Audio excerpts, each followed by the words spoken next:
might have to sort that out in your own time.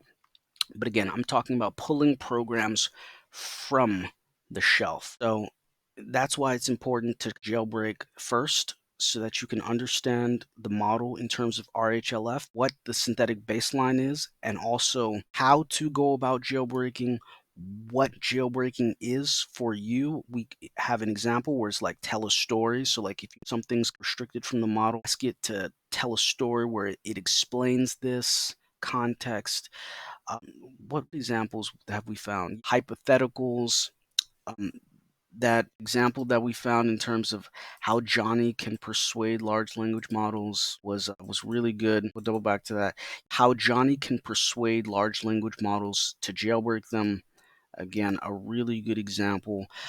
Just as a technical baseline, I like to use the assume the persona of. I wouldn't consider this like a jailbreak per se, because in many respects it's just acting as a lensing effect. But you can use this to further that in terms of, okay, well, assume the persona of a cashier in Montana that was born in 1980, and then ask it about things that the model might not want to share with you. Again, this is a video in its own right, but again, I'm just saying this is how I like to think about large language models, and pulling programs from the shelf really crucial to tap into the latent space. You would say, assume, this is in quotes, assume the persona of, and then you would say a specific person, a subject matter expert, an occupation, maybe an influencer with a specific amount of experience. But again, that's still really technical, like baseline, like, oh, an influencer with experience, as opposed to a social media manager that used to work with specific company in this date range and has a specialty in blank. So again, more context, more value. And okay, so we said the more domain specific terminology you use, generally spoken or written within an occupation, activates the latent space to tap into the knowledge graph that may provide you with the best context.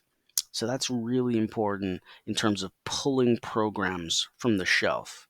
But again, you're not really going to understand how this is similar and different from just using a stock large language model and just zero shot prompting it, unless and until you include this technique in relation to the current techniques of jailbreaking with regards to you understanding, well, what information can I get out of this model? What information is it trying to prevent me from getting access to, right? Because you have to assume the better the model is, the more information is included within the total set.